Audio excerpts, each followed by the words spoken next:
witness here. Yes, Your Honor.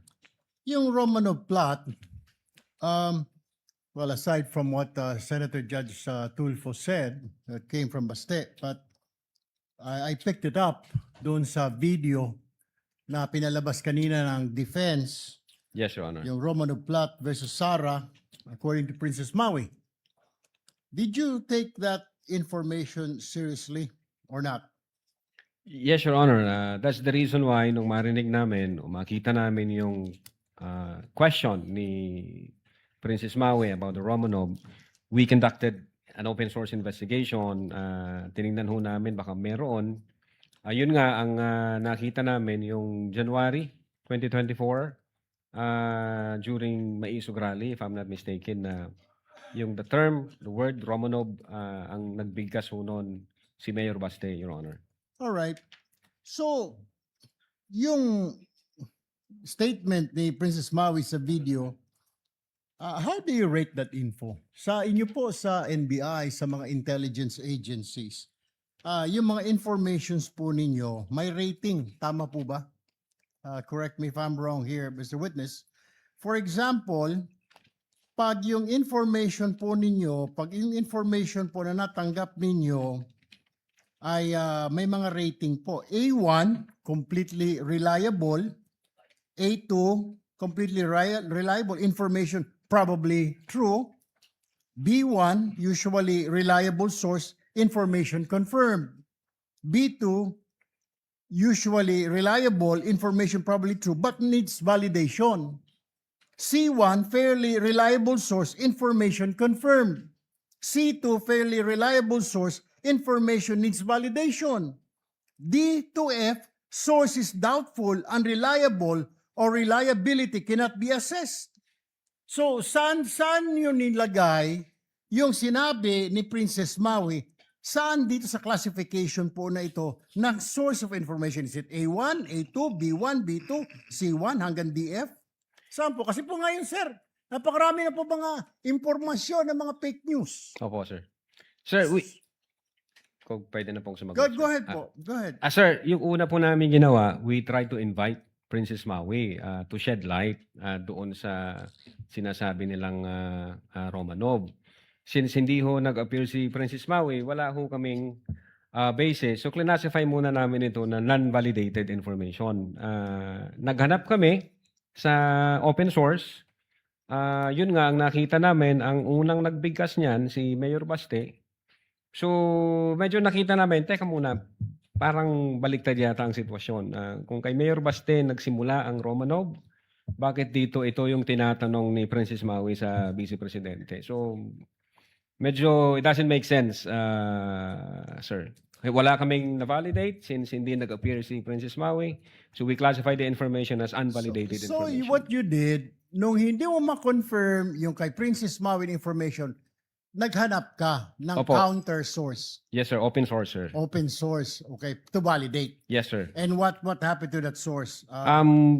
Yeah, based doon sa video na yon, January, if I'm not mistaken, yun nga, yung Maisog Rally, Your Honor, ang unang nagbanggit ng Romanov, si Mayor Baste, parang tinatakot niya yung presidente. Okay, Doon. Mr. Witness, I'm running out of time. So, isa lang pong tanong ko. So, yung information po ni Princess Maui dun sa video, yung sinabi niya kay BP, eh hindi po reliable.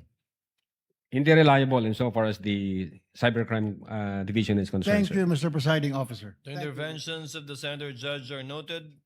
What is the pleasure of Senator Judge Villanueva? Thank you, Mr. Presiding Officer, Mr. President. Just a very quick question on this particular topic, and I will no Gentleman longer. may proceed. Thank you, Mr. President. I will no longer dwell on the Operation Romanov, despite the fact that thank you to Senator Judge Rafi Tulfo who told me that about the dates, and I will not even mention or tackle the conditional threat. But I was looking at this NBI letter dated 2nd of December 2024, marked as Annex I. This is prosecution's P4-5 exhibit. Invited responded Duterte to appear in connection with the investigation of the alleged grave threats. Mr. Witness, nakasaad din po dito sa sulat na iniimbestigahan ng NBI yung mga banta laban sa kanya at makakatulong po dito ang kanyang pagharap sa investigation. Tama po ba ito, Atty. Yes po, Your Honor. Tama po yan. Dahil po hindi personal na pumunta ang ating Vice Presidente, ano po yung naging epekto nito sa investigasyon ninyo sa mga banta laban sa kanyang buhay? Gusto ko lang malaman, ipinagpatuloy nyo po ba ang investigasyon ng NBI? What is now the status of this investigation? Yes, sir. Since yung second letter ng Vice President through her lawyer, may sinasabi doon na may threat sa life 6 months ago pa. So nung trinay naming i-check yun, Your Honor, ang nakita lang naming relevant information as to the security, yung pagbabawas ho ng 75 PNP personnel from BPSPG, if I'm not mistaken. And then I think transfer ho yata yung mga personnel na yan sa Manila. And then when we check the record, yun nga, merong pang, based on the COA record, merong pang 335 more or less if I'm not mistaken, na security personnel ang Vice Presidente. So other than those facts, wala ho kaming makitang relevant na security issue dahil yun nga, hindi naman nag-appear ang ating Vice Presidente, hindi naman sila nagbigay ng any information na pwede namin pagsimulan po. So, But so after that, you did not pursue anymore the investigation on the threats against the Vice President? ang alam ko, ang aming intelligence service ay may monitoring na ginagawa from time to time. I ask this question, Mr. Witness, and for the our people. Kasi hindi na po yung Operation Romanov, hindi na po itong conditional threat. Kung hindi, ito ba ay nabigyan ng accorded the same level of attention dun sa mga threats na inyong nakukuha gaya ng binabanggit natin na threat di umano ng ating Vice Presidente? Kasi ang tanong, hindi rin naman po nagpunta sa inyo ang Pangulo o ang Speaker of the House, and yet you pursued your investigation. So in that way, paano niyo may explain ito, Attorney Lotok, Yes. na ginawa niyo talaga yung lahat ng inyong magagawa para imbestigahan din yung threat laban sa pangalawang Pangulo? Opo, Your Honor. Magkaiba po siya. Yung grave threats na inatter ng Vice President against the President, apparent po siya, Your Honor. Nakita po namin. Nasa video, inauthenticate namin yung video, nag-testify yung mga may personal knowledge na in fact sinabi niya yon. So, malinaw ho na nag-exist yung utterances na yon that qualifies the crime of grave threats. Dito ho, sa threat ng Vice Presidente, wala ho kaming ganong same na information na nakuha. Wala kaming apparent na mayroong threat against sa life ng Vice Presidente kasi nga, hindi sila nagbigay ng specific information, hindi ho nagpakita ang Vice Presidente para mag-shed light doon sa investigation namin. So hindi ho namin siya makita na parehas. Magkaiba po yun. Ang sa Presidente, apparent siya. So definitely under the law, ang NBI can motu proprio undertake an investigation. Dito sa Vice Presidente, allegation siya. Wala kaming ma-validate na information. So hindi ho pa magti-trigger yung investigation doon. But I am sure, insofar as the intelligence service of the NBI is concerned, continuous ho yung monitoring yan at naghahanap po sila ng mga lead para masolidify yung information na yan. Thank you, Mr. Witness. I know the law. Presidente, Vice Presidente, Speaker, pwede niyong tignan at imbestigahan yan. But I feel na importanteng maipakita natin sa taong bayan that same level of attention ang ibinigay po natin. At we also, if we need to walk the extra mile of investigating, we have to do it in the name of fairness. So, yun lang Opo. po yung nakita ko, and siguro yung sinasabi nyo nga po, hindi sumapat yung inyong mga nakalap na mga impormasyon, whether the information ay kulang or hindi kayo nagkaroon ng access sa mga information na to, kaya po hindi nagtuloy. Opo, Your Honor. That is insofar as the Cybercrime Division is concerned. Thank you. Thank you very much. Thank you, Mr. What President. is the pleasure of Senator Judge Lacson? Thank you, Senator Judge Villanueva. I just want to pursue the point raised by Senator Judge Rapi Tulfo and the The others. gentleman may proceed and he has 2 minutes. I don't know about the other senator judges, pero until today, when Senator Judge Rapi Tulfo clarified Opo. na yung palang Oplan Romanov threat against the first family. Yes, sir. Ang impression ko since last week, nung pag-uusapan natin yung Oplan Romanov, threat ito against the Vice President. And since sabi nyo, part ng investigation ninyo, open source, di ba? Yes, sir. Opo. Yung bang speech ni Mayor Baste Duterte sa Maisog, naging part ba ng open source nyo yun? Part In ng this particular investigation that you conducted? hindi po siya nag-form part as So kulang yung kasama inyong doon. open source Yeah, information. Hindi po kami nakafocus sa Romanov, Your Okay. Honor. Okay. Was it also your impression na yung threat do sa Romanov was directed against VP Sara until today? I don't Please be honest. yeah, Don't be ashamed. No? I don't think so, Your Honor, kasi unang-una ang context ng Operation Romanov against the first family. I know. So it definitely against the president and his family, Your Honor. Ngayon nung tinanong ho siya ni Princess Maui, doon nga kami nagtaka. Anong ibig sabihin ng Romanov? Anong context niya ng Romanov? Bakit against sa vice president?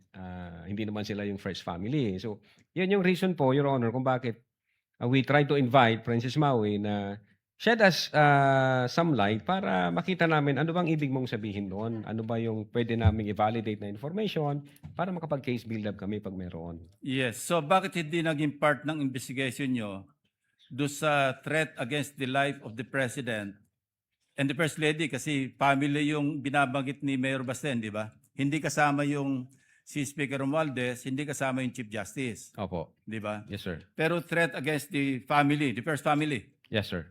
as mentioned by Senator Judge Rapi Tulfo. Yes, Your Honor. So ang sabi mo, hindi naging part ng investigation nyo do sa inyong investigation report or sa affidavit of investigation, yung open source ng Maisog. Hindi po siya Speech. nakasama. sir. Bakit hindi napasama? Open source din yun eh. That could reinforce yung inyong theory o yung conclusion nyo na meron talagang serious threat against The first family. the president and the others. Bakit hindi nyo ginawang part do sa affidavit of investigation unless pareho tayo na impression na until today, ang alam natin sa Romanov, threat against VP Sara. Yun ang impression ko since last week. Ha? Yun ho By the yung way. yun po yung impression namin nung hindi pa namin nakikita That's sa exactly open my source. question, Attorney Lotok. So ngayon nyo rin lang na-realize na yung palang Oplan Romanov, threat pala sa first family. First family. Opo, Your Honor. Oh, thank you. Noted, entered into the records. I would have Presiding recognized Officer. Senator Go first, but since you're there already, Senator Judge Alan This is Cayetano. just a You may proceed, sir. manifestation and point of information. As Senator Judge Lacson said, no, it's for each judge to appreciate. But let me put context, no. I'm not close to VP Sara. I'm not close to Mayor Baste. Ang kasama ko sa Congress si former Deputy Speaker Pulong. But in the last 4 years, I think I've seen him twice or thrice. Yes, Your Honor. Okay. But my reading nung sinabi ni Mayor Baste is pag natulog ka sa gabi, remember the Romanovs. So we have to look at our history. The Romanovs were evicted via a revolution. 'Di ba? So Mayor Baste was doing a parallel ng 1986 na paalis yung mga Marcoses via revolution. But unlike the Romanovs, the Marcoses were given asylum or whatever you call it in Hawaii, and over time, nakabalik until the president became president. Ang Romanovs, inubos sila para nga hindi makabalik. Now, if Mayor Baste was making Romanovs uubusin kayong Marcos, di dapat na-offend si Senator Judge Amy Marcos because she's a Marcos. No? So, secondly, if he made that threat, so if he was saying, may Oplan mo, Romanov or maro-Romanov kayo, I'm sure the PNP or the Presidential Security Command, the National Council, would have filed a case against Baste. So I just want, it's fair that you mentioned him, it's fair sa investigation mo, but I don't think we should draw a conclusion here that Mayor Baste was threatening the first family, because remember, there's a thin line between a warning and a threat. So pag sinabi ko sa iyo ngayon, witness, pareho tayong abogado, kompanyero, pareho tayong taga-Ateneo, mag-ingat ka sa sasabihin mo. That could be a fair warning. That could be not a threat, di ba? But kapag ka may threat talaga na pinarating ko sa iyo, pag hindi ko gusto ano mo, kakasuhan kita, that could be a illegal threat, di ba? Pero pwedeng warning. So I just want that on the record, Mr. Presiding Officer, Mr. Senate President, because everyone's watching, and in the same manner, we have to be fair to the first family. We have to be fair also to Mayor Baste and to the Dutertes, that rather than draw a conclusion that there was an actual. So the counsel for defense was making a distinction, mentioning Romanov and Oplan Romanov are two different things. It may be the same, it may be different thing. For all we know, narinig ni Mayor Baste na sila Iro Romanov, kaya binanggit niya pa balik. We don't know. I don't know. I haven't discussed it with anyone. I haven't discussed it with the few senators na kaibigan ko dito. So let's just be circumspect and careful from making conclusions. But as far as it is relevant, Mr. Presiding Officer, I appreciate the answer of the witness. Thank you. Thank you, Your Honor. Senator Go, thereafter Senator Padilla. Senator Go, you have 2 minutes, sir. Thank you, Mr. Presiding Officer. Balik muna tayo dito sa ating bayan. Masyado nang malayo, inaabot natin. To our Mr. Witness, some questions lang po, no? Yes po, Your Honor.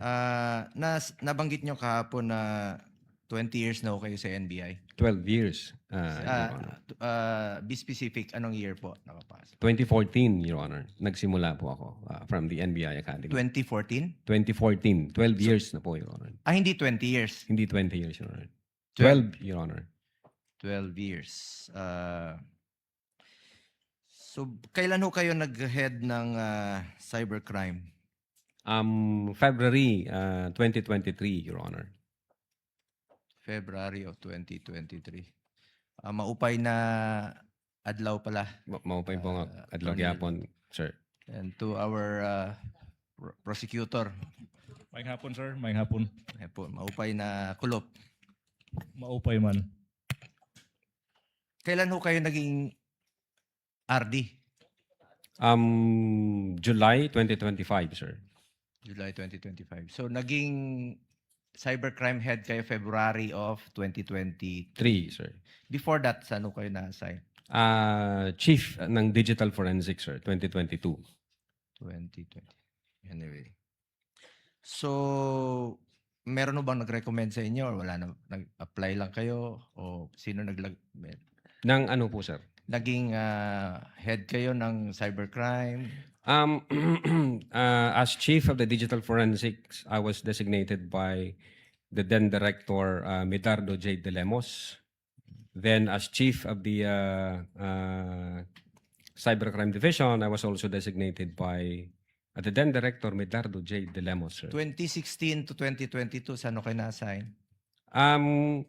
2016, I think anti-organized crime and transnational crime. Up to 2020. AOTCD, yun, Your Honor. Then 2018, nasa cybercrime division na po So, ako. hindi po kayo head doon. Hindi pa, as an investigation agent po noong 2018, sir. Anyway, nabanggit niyo po kanina about sworn affidavit. And then nabanggit niyo about journalists, no, na part nung press conference. Tama ho ba? Yes, sir. Marami sila, di ba? Maraming Opo. nabanggit sa Yes, Your mga Honor. nakarang araw, including last week, di ba? Bakit ho ba,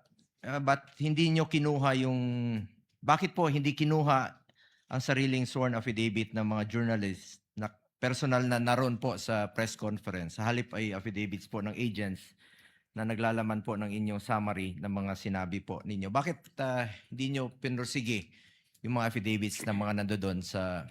Yes, Your Honor. Nung nag-appear po yung mga media personalities na nag-participate nung online press conference at the November 23, 2024, may kasama ho silang lawyer, and then we want to them to execute an affidavit. Ang advice sa kanila ng lawyer, hindi na raw.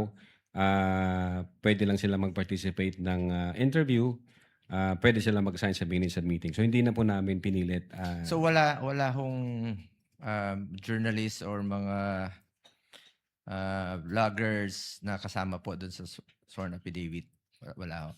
Sa Kasi- inyo lang, purely puro po ito sa NBI, galing sir. sa NBI lang po. Yes sir, kasi ayaw po ng lawyer nila na mag-execute sila ng affidavit. Okay. Pero may kasama po silang lawyer doon, sir.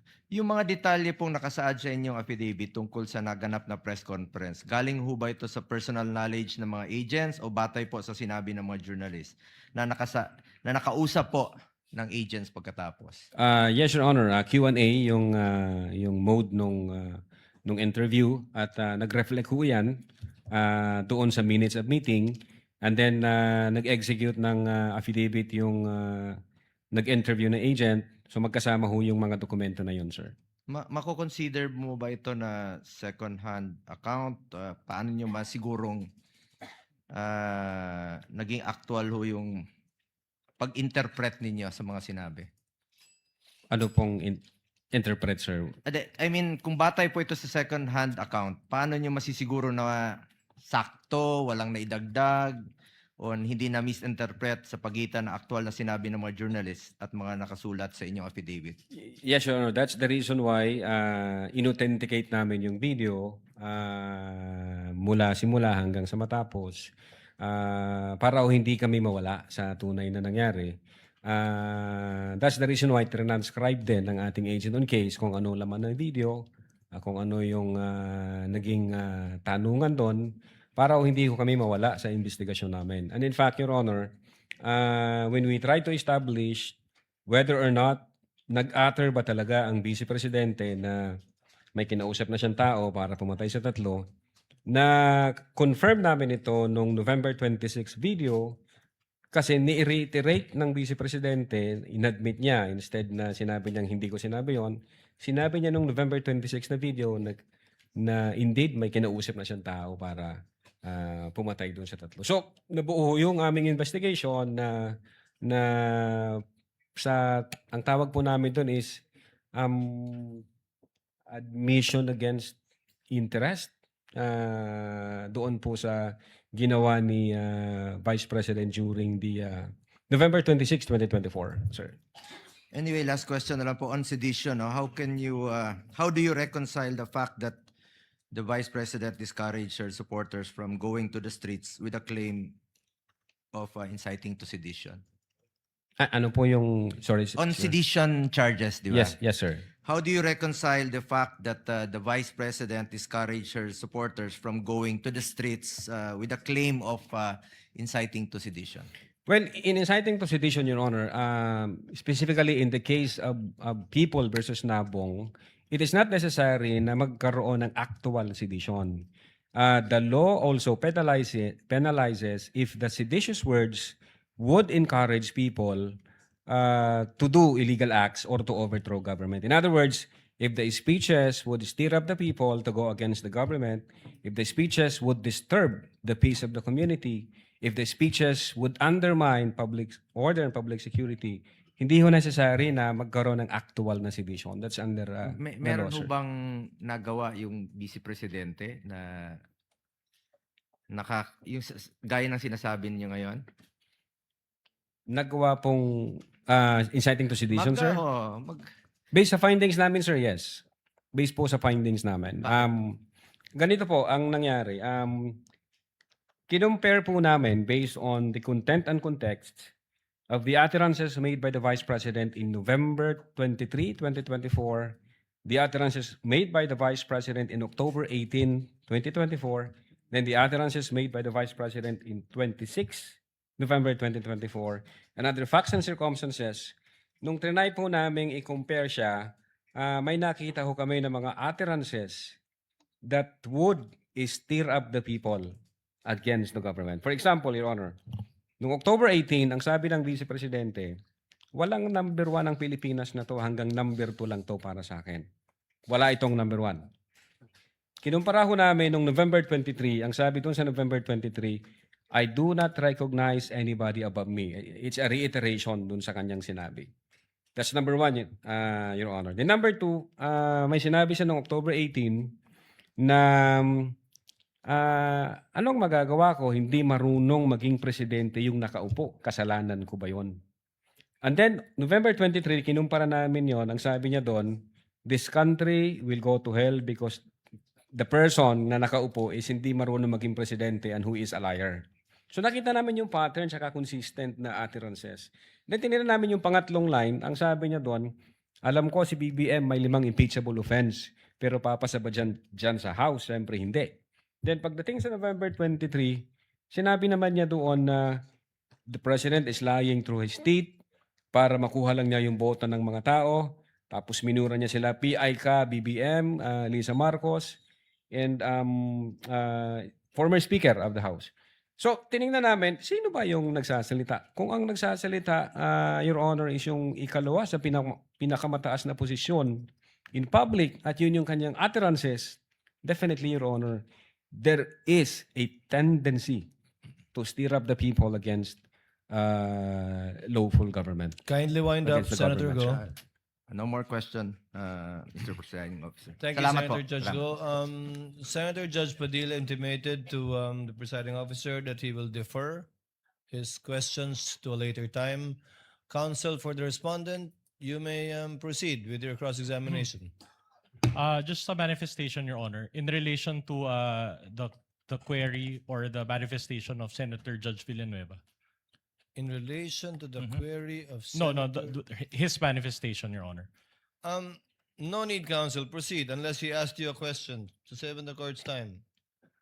Please proceed with your cross-examination. All right, I'll just transform it into a question. You were Yes, asked you about can. that December 2, 2024 letter, correct?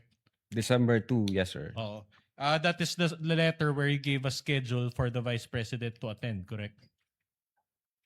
Yeah, signed by our assistant All director. right. But sir. the schedule that you gave was November 11, 2024 at 10 a.m. and then you gave the address. So in other words, Sinabi ko na huyang kahapon, typographical okay, error yun, sir. my question naman is this if tama yung schedule sana at nakapunta si VP Sara, would it have affected your investigation? Your Honor, even up till now, ready ho kaming tanggapin kung anumang information na threat against the life ng Presidente, continuous, ng Vice Presidente, continuous po yun. In fact, sabi ko nga kanina, yung intelligence service namin is may ginagawang monitoring from time to time dun sa threat to life against the Vice President, President, etc. Okay, I'll move on to a new point. Now, let me show you a portion of the interview of Dempsey Reyes of the Philippine Daily Inquirer. Please direct your attention to paragraph 13 of the minutes of the meeting. This is also the transcription made by Agent Kalilong. Page 173 of Pwede na ba? Annex G9 as well. So, here, it says, may press con kasi earlier than that, sabi niya na parang sabi niya lang, gusto daw siyang patayin daw according to her ni Speaker. That was during a press conference the day before, November 2022. So, considering that this is part of the minutes of the meetings, this is also part of the NBI's own records, correct? Yes, sir. All right. Now, my question is this. Did you issue a subpoena against Speaker Martin Romualdez, former Speaker Martin Romualdez? Did you issue a subpoena? Kay Speaker Romualdez, sir? Yes. Kasi, ba't ako mag-issue ng subpoena? Wala pa kaming sufficient na... So what's you did not issue? Hindi kami nag-issue, All right. sir. So, in other words, for VP Sara, you issued not just one, but 2 subpoenas. But Because- for the former speaker, you did not issue a subpoena. That's just a question. There is an apparent commission of the crime for grave threats and inciting to sedition, sir. I see. So, for this particular portion, you just turned a blind eye and did not issue. Well, Anyway, there is no my- validated witness information answer, on that, sir. Let the Let the witness answer. There was a question. yeah, but based on Counsel, your kindly don't argue with the witness. testimony yesterday, you said that you have a system of evaluating factors, correct? My question to you is, based on that system, does Martin Romualdez have the capacity to execute a death threat, for example?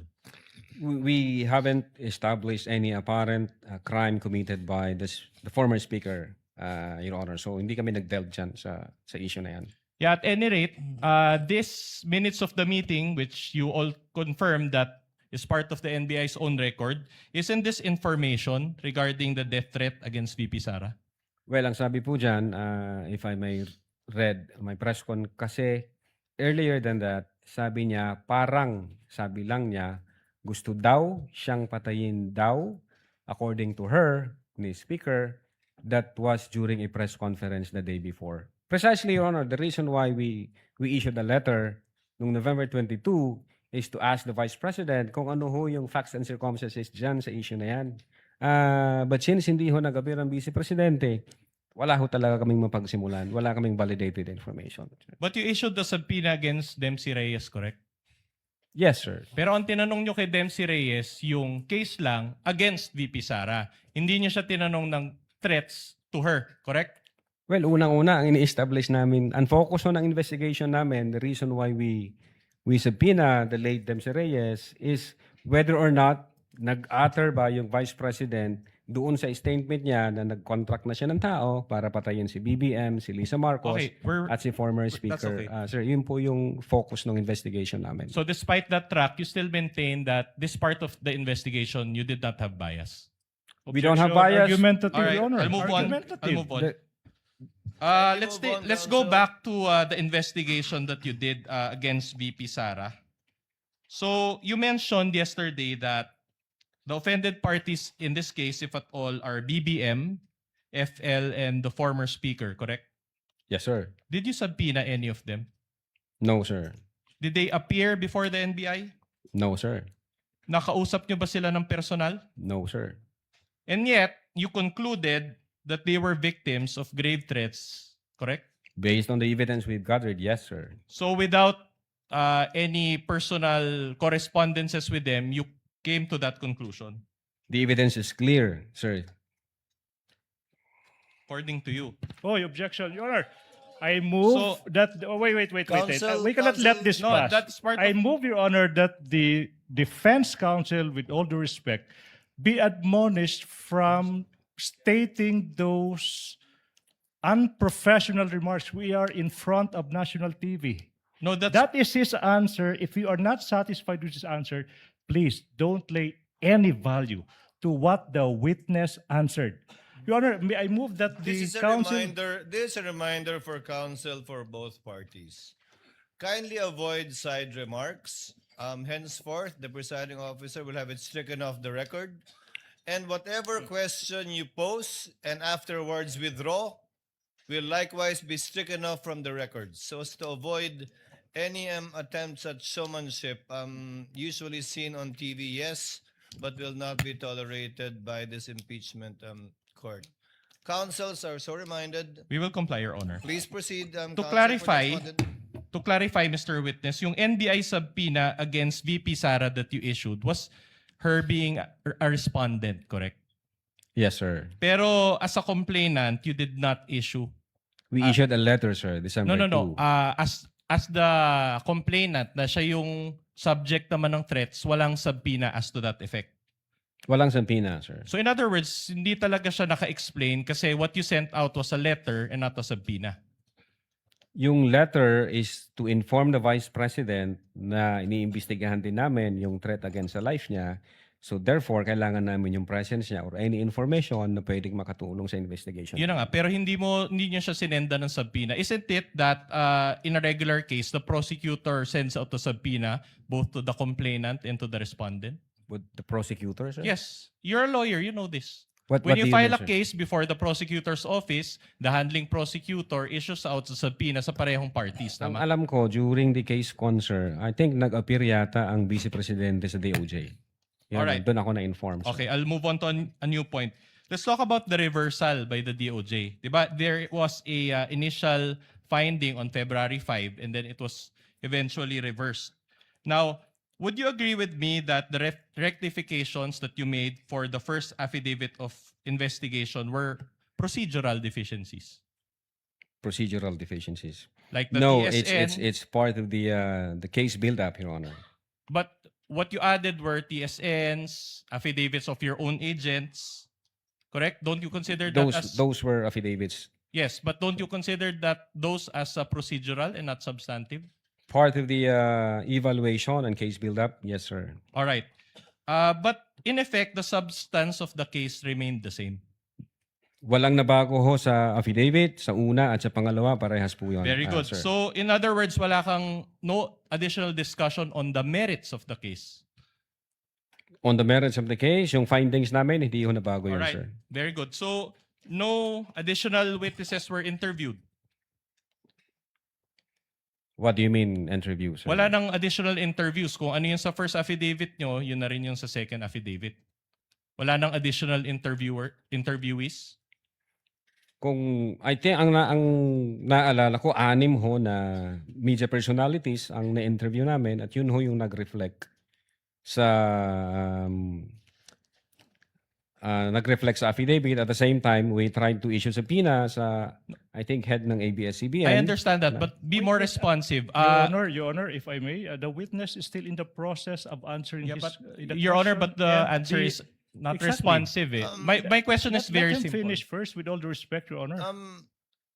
With the permission of the counsel for the parties. Attorney Latok, the question was, sa pagitan ng una at pangalawang sinubmit ninyo sa DOJ, may mga testigo ba kayong dinagdag sa pangalawa niyong submission sa DOJ? O pareho din po yung mga testigo, nilakip lang yung mga affidavit na hindi na ilakip dun sa unang pagsubmit? Yeah, insofar as I'm concerned, Your Honor, parehas lang po. Okay. All right. You may proceed, counsel. But we will never know that for sure because you never released your first affidavit of investigation, correct? Well, I think it's in the DOJ. Ang binigay sa amin yung certification kung ano yung mga requirements na dapat namin i-comply. Yeah, but what you attach, when you received the subpoena from the House Committee on Justice, which was used as the basis for the articles of impeachment, the first affidavit of investigation was never included, correct? Yung nag-submit ho dyan, Your Honor, sila Agent Kalilong, wala akong idea Hindi doon nyo sa... alam. All right, that's okay. person. So, I have a question about the affidavit of investigation, okay? An affidavit, or I'll just be more specific, your second affidavit of investigation was subscribed and sworn to, correct? Yes, sir. On February 10, 2025. Yes, sir. All right. Before who? Can I check, sir? Sure. Witness may consult Thank the you, document before him. Your Honor. Counsel for the parties may assist him. Your Honor, we'll just confront him with our own... Subscribe and sworn to before Assistant Director Glenn A. Ricarte. Sir. All right. So, do you remember that you subscribed along with the other agents before General Ricarte now? Yes, sir. May signature kami rito. All right. And you did this because the first affidavit of investigation cannot be altered anymore. What do you mean, sir? An affidavit, as you know, you are a lawyer. Once an affidavit is subscribed and sworn to, it is a complete document already. Yeah. Okay? Meaning, even if you take out one page or you add an annex, you already alter the meaning of that document. Will you agree with me? Your Honor, the process is legal evaluation by the prosecutor and case build-up. So pag nakita ho ng No. prosecution, Your Honor, I'm just na- talking about the nature of the affidavit. I'm not Attorney talking about... Latok, kindly answer the question. It's a general question pertaining to an affidavit in general, not this particular one. ano yung question, Okay, sir? an affidavit, once you subscribe and swear to it, that already becomes a, if I may use the term, untouchable affidavit in such that you cannot take out one page, you cannot alter one paragraph, you cannot add annex. Well, I think kung sinubmit niya na ho yan officially sa halimbawa sa korte, hindi na ho pwede yan. Pero yung process ho namin, yung evaluation tsaka case build-up, nag-uusap ho ang prosecutor tsaka yung investigator. So sinasabi ng pros, pag may kulang ka, ito. So itong unang affidavit, since may kulang sa mga attachment, ayusin nyo, baguhin nyo, i-comply nyo yung mga requirements. Since yung affidavit na yon is naka-date nung January 30, At magko-comply pa lang kami. Anong na-comply namin, nag-submit kami sa DOJ and that is already February 10, 2025. So magkaiba ho yung date. So definitely babaguhin namin yung date. Kasi nga, dumaan kami sa process ng compliance based on... Wait. In other words, when you evaluation. subscribed and sworn to your January 30, 2025 affidavit, you added documents or pages to it? Na ang sabi ko po, sir, ang sabi ng DOJ, may kulang kayong affidavit of authentication, may kulang kayong TSN.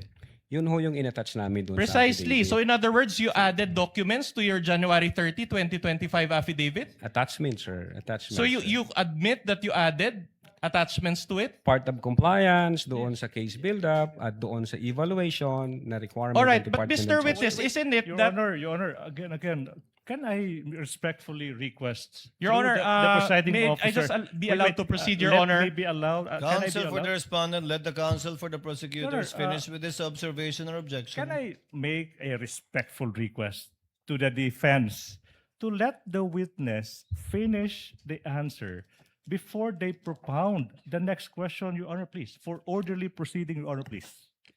Point well taken. Counsel, please proceed accordingly. And may I also remind the witness, Attorney Latok, kindly answer yes or no instead of yeah and na. Yes, sir. Sorry po. So that it's Your clear Honor. for our records. Yes, You Your may Honor. proceed, counsel for the respondent.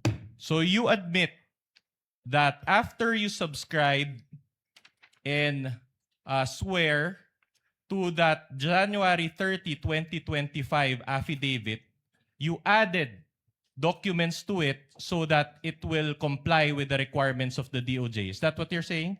Attachment based on the requirement of the DOJ, sir. All right, thank Yun you ang for that nilagay namin. admission. Just one last point on this. Can we flash affidavit of investigation? Can we flash page 1? This is page 13, Your Honor, of the AOI's Annex G9 for the benefit or for the guidance of this honorable court. The one that was flashed earlier. Tech is instructed to do so. All right, so this is the first page of the affidavit of investigation. Will you agree with me that this was not received by this particular document as is was not received by the DOJ?